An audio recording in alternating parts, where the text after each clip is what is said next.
Hello my friends, welcome back to Shields Only. There is a pair of places that we can go. One of them I think is a really bad idea, and the other one I think is a trap. So, the logical answer for where to go next in Shields Only is Shakuros, because the Dark Templar is incredible. It is so good. And we're going to Core Hall because I am 99% sure that if I do that, I will not have the tools necessary to win on Last Stand. Last Stand is an insanely hard mission. I mean, it doesn't feel like it when you actually play it if you have the good stuff set up. However, it's kind of slim all the time. And especially that back area, I'm not sure that without good tools is going to be holdable. So what we're going to do is we're going to get the Centurion, and we're going to get the, this does not matter, or no, damage, range, and life. Yeah, so it's not good. 20 bonus life is not going to help us, or maybe it's 40, I don't remember which. It's got to be Stalker, and then Centurions I actually think have value. Reason being is that you're effectively paying 100 minerals for a stun, and sometimes that's worth it. Particularly when we're trying to bust into these fortified positions. Being able to momentarily turn the damage output of enemy bunkers to 0 is actually very powerful. Same with the enemy siege tanks. I'm not going to make a lot of Centurions. However, they are definitely something that I think it's underrated. They're going to be pretty good. So what we're going to do is go here. At least it's going to be better than the Whirlwind Zealot, which is already a meme, and now it's a liability meme. It's going to be bad. So we got this Stalker. What we're going to do is go over here, grab all the money. We need as much money as we can possibly get in the early stages of this game. And then we're going to take down this area and grab the money over here, because same reason. Unfortunately, we're stuck on one base for this entire mission, and that's going to make things annoying. Additionally, there's like really scary attack waves in that static defense cannot hold the attack waves on this mission very well at all, because they have a lot of siege tanks, they have battle cruisers and stuff that just soak the shots, big Banshee energy. So I think that my big shield battery play is not actually going to be very good here. We're going to get one cannon and one battery in order to help hold things off. However, it's not gonna, we can't go big investment on static defense here. Specifically, it's also a timed defense mission, or a timed attack mission, which is the opposite of good on static defense. However, there are a couple places that I think will be pretty good with it, and we're going to try to make use of those. And as a result, I would like to try to clear the bottom area first. That's going to be my core target. I am supply blocked because I was talking and I was thinking, but I was not playing. So let's do a little bit of pulling these enemies apart, see if we can engage them without investing too much. Yeah, pull them right into these defenses. There we go. That is exactly what we want to do with these cannons. Well, these defenses. I guess one of them is not a cannon, and he'd probably be offended if I called him that. We have to be very careful with this Spectre, because the Spectre does bonus damage versus armored. But I think we're good. Just keep regenerating the shields here, and then we're going to try finding some targets to orbitally strike. Good orbitals, I think, are going to be key.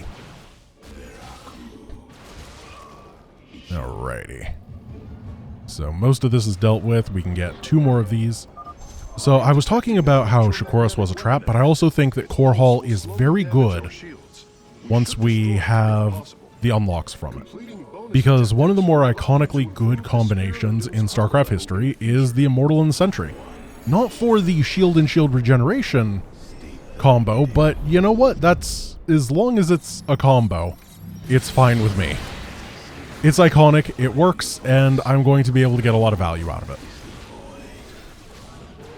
Or we're just going to beat the entire mission with 2 Stalkers. That might be how we do it. That was a joke. That's actually impossible because this mission is insane. It is another one of those early Legacy of the Void missions that has a huge amount of stuff. I do think that canonically they wanted you to go to the magical land of Shakuros first, because the difficulty definitely feels that way for the standard playthrough. Oh gosh! I just sat down there and took the shots because I was like, oh no, I have health. Well, I tried. This is not good. However, I need to take down this EMP scrambler pretty quick. Because if I don't have clean movement around this area, then I'm going to fall apart. And obviously the EMP scrambler means that I don't have the ability to move because I'll... Oh gosh, there's a turret there. There's so many things that I have built in as habitual plays. It's like, okay, now I can just go over and grab this thing. Why not? I'll tell you why not.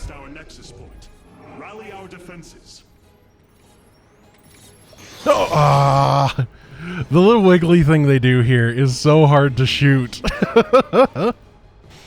Oh, these guys.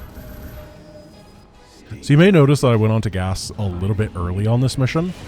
And the reason for that is because when you're on one base, you can't quite afford the mineral cost of Stalkers. It costs more minerals than you have and not enough gas, so slowly I'm going to drain myself out, and then eventually I'll have to be building Stalkers. 3 minutes only is so low. I am intimidated. Now we can regen the shields, then we can go over here. Reactors can be used to improve the solar core's energy output. I detect 2 more of these devices on the planet. Okay. If possible, you should seek them out. We got pylon. We got pylon. We do not repair Sky Shield soon. We need some pylon Powerade to juice up my forces. Actually, now that I mentioned the gas thing, I don't know if that's true based on the resource pickups, because the gas resource pickups are... It's not more resources compared to a mineral pickup, but it kind of feels like it, if you know what I mean. Because the value of gas is higher. I'm going to take this down. I've never really attacked from this direction before. I don't know if it's good, but I'm going to give it a go. Because it allows me to... I don't know, it feels like this is a more open angle. Just blink everybody. I'm really excited to get a new unit, by the way. It feels like it's been a while. In fact, it's been an entire campaign. But the Immortal is going to be a lot of flexibility. Okay, what I'm going to do here is this guy's probably going to die. That's fine, though. Mobius core is deeply entrenched in that location. An orbital strike would help weaken their defenses. Our time is nearly gone. Okay, start burning through this stuff. Quickly. Whoa, the warp-ins are weird here. And then start shaving them off and hopefully not investing too much.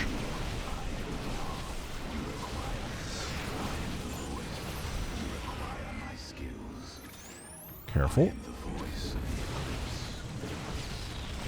Okay. Oh gosh, here they are.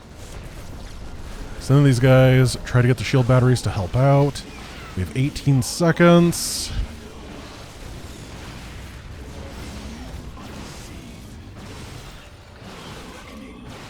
Easy. And we're even alive to boot. Revising durability estimates. Nice work. Grab this guy, and then we're going to head back over here. Heads up. Looks like Mobius core. And we're going to blast him with some orbital strike, I think. That seems good. And... oh gosh, that is quite a defensive setup. Oh, I didn't get the tank. Darn, I wasn't sure if it was moving or not yet. Now, you're supposed to queue up a move command after you do this, but then I got distracted by the orbital shot. So it didn't quite work out cleanly. I want this money over here. This fight should go a little bit better than the previous Hellion fight. Yeah, we got the numbers now. Hellions are weird because in small numbers against Protoss, they're actually really good. And then in any numbers that are not small numbers, they're really bad. Also, I've been picking up so much cash that I should just build a couple extra gates. Because I have to focus so much on microing during the fights, I can't really look away to macro. And as a result, I've started to float a good bit more than I would like. Ooh.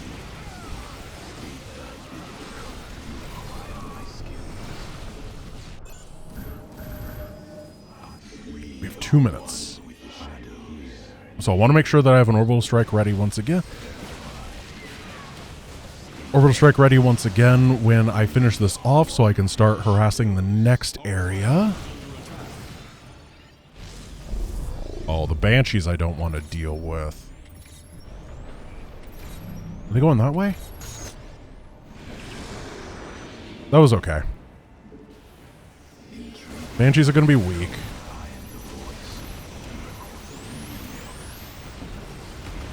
I think I just have to dodge the Banshee attacks for the most part, the best that I can. We must reclaim a stabilizer now. I know, Carix. I know. We have 25 seconds on the cooldown. I think we can bust in here and we're going to be fine. They are going to missile us a little bit, but if we, get them with the miss. And then we should be able to jump on top of this tank for a little bit of damage.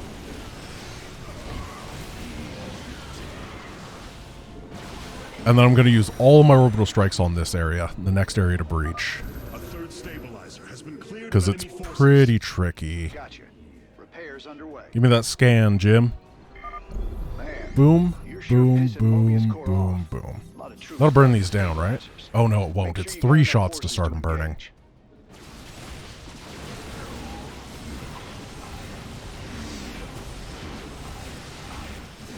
I don't know why the Banshee's not fighting, but I wasn't going to tempt fate right there. We can try to dodge the Banshee shots. It's not the easiest thing in the world, but it's definitely not the hardest. When we're fighting against one Banshee, it's fine. When we're inside of a big fight, nah.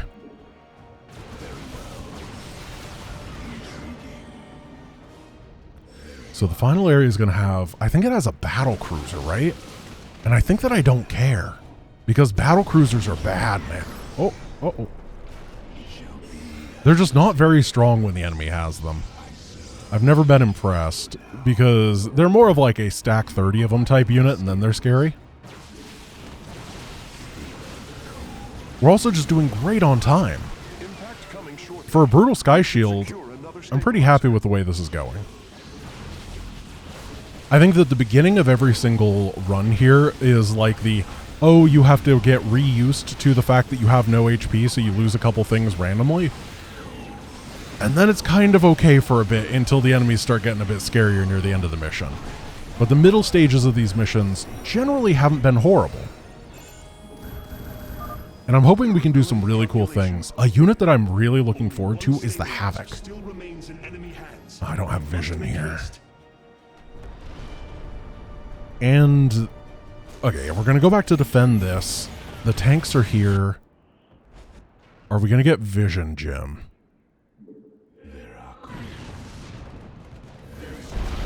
Okay. See if we can just barely... There we go. What tanks? What attack wave? Charge! Sometimes there's nothing you can do. Good thing I built those extra gates. And yeah, it turns out this is a good thing to just verbally note for myself, is that you don't have to rush gas on this mission because there's so many gas pickups that it works out fine. I wonder if I can just dive the end here. I think that I actually want to get a couple zealots for the final push because it's not the cleanest angle and just having some stuns will be good. I have to be super duper mega ultra giga safe here because, yeah, the EMP scrambler. But if I'm too slow, then there's going to be some Vikings that come on down. Here they are. The train.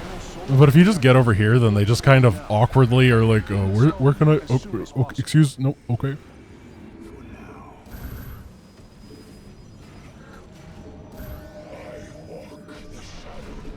Am I ready to go? Yeah, I mean... A poll of 40,000 individuals says that is a lot of battle cruisers. Oh, that spawned right on top of me. Okay. It's really the Banshees that are scary. I need to make sure I'm targeting them and not the BC, because the BC is good as a frontline tank. If you're allowing Banshees in the back line to blitz through you, things can get pretty sketch. Alright, we have you guys in the front. We have 2 different activations of Orbital Strike, and we're going to be able to push in this way. I don't feel comfortable on this side because of it's a smaller entry point. And what I'm going to do is blast, and then I think I'm going to... I don't need to pull back. No, not at all. Not at all. I need to stop being such a coward. Fortune favors the bold, after all. That is what I learned from the Viking. And the Viking's really good when he doesn't have to park. Now, a little trick that we're going to utilize here is the fact that if you go right here, you get high ground vision. I don't know why. It's pretty good. So we can use that to soften their defenses with an orbital strike, and then we can charge in and take everything out for the ending. There should be some defenses back here. I think there's a couple tanks, maybe some Banshees. Oh, it didn't kill anything. Well, we almost sniped every unit in the game. But it's fine. The Zealots did their job, and we are finally going to have another unit. How exciting. I'm really, really happy about that. I think this is going to be it for the Stalker in this run for 2 reasons. 1, I'm bored. I don't want to use the Stalker anymore. I've had to use it basically 4 missions in a row in varying degrees of Stalkeritude. And then 2, Immortal Sentry actually seems like it could be very robust, and the Stalker is pretty slow at clearing. So having a little bit of a speed up with that would be pretty nice. And there's so many cool things we could do. We could use like Annihilators plus Havocs, and then have these like walls of force fields so the enemies can't hit us, and shadow cannon all the range stuff, and then fire at them while they can't fire back. There's going to be some awesome things here that we have to learn how to use. I'm really excited for it. Thank you guys for watching. I hope you enjoyed today's episode where I totally didn't almost lose. I hope you have a wonderful rest of your day, and I will see you tomorrow. Peace.